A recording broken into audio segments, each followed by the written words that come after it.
I love the fact that when we were talking before we started recording here, that you really impressed upon me and you want to impress upon the audience. It's not just about attracting clients for your agency.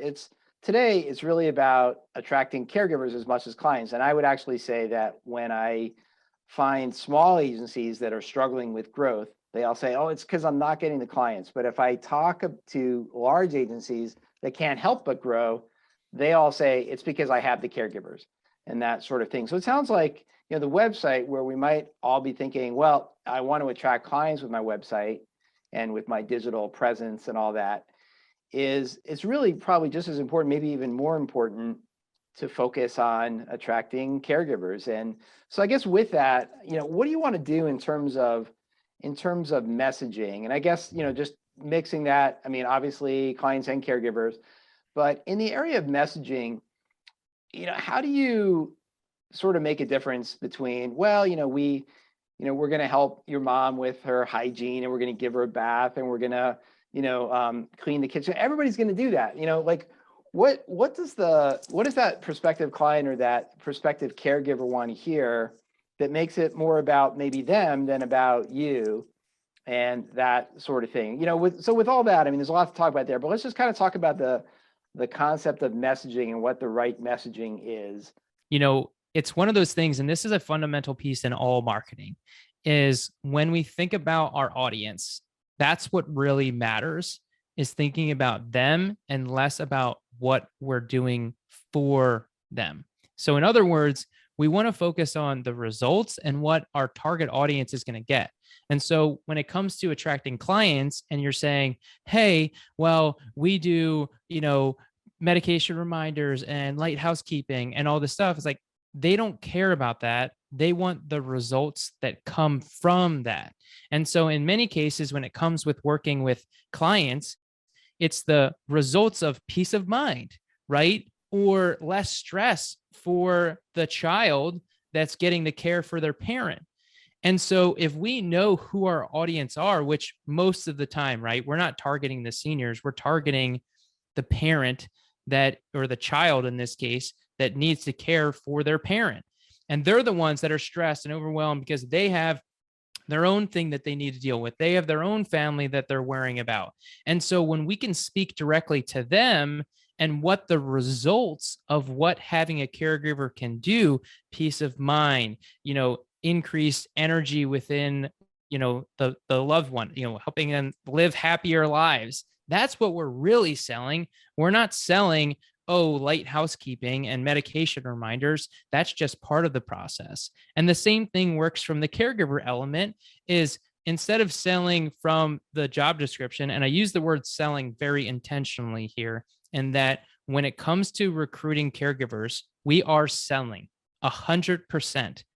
And we need to leverage everything that we're doing in thinking about it from a sales mindset, and not of like, oh, we need caregivers, let's get them. It's like, no, we need to sell to these caregivers.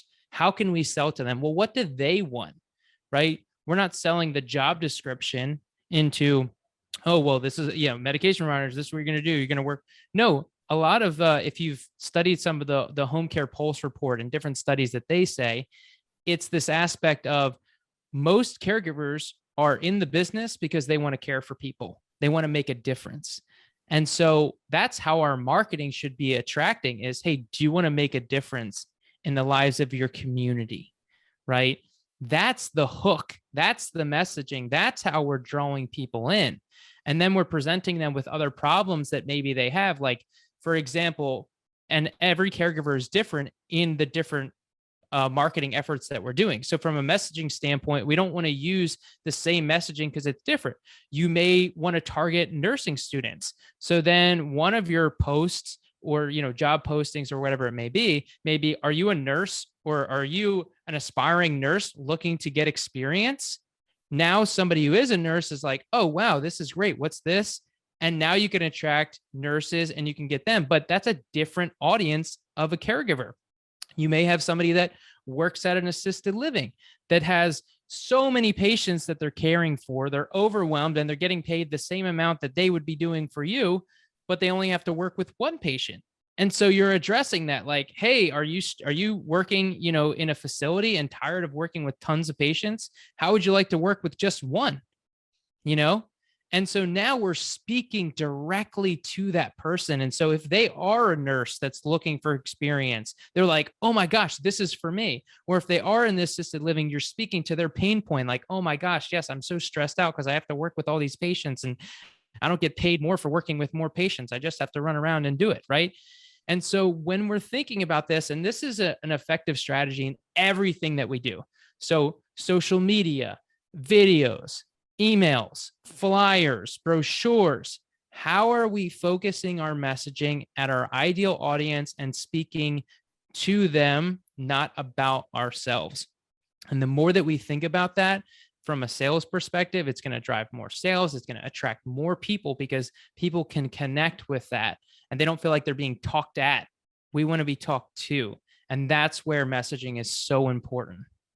Do you want to learn how so many people just like you are getting incredible results on social media? Then you have got to check out my brand new free training, Social Media Success, where you're going to learn the 5 biggest mistakes home care business owners are making and how you can avoid them. All you got to do is go to thedigitalchamps.com/social and start watching today.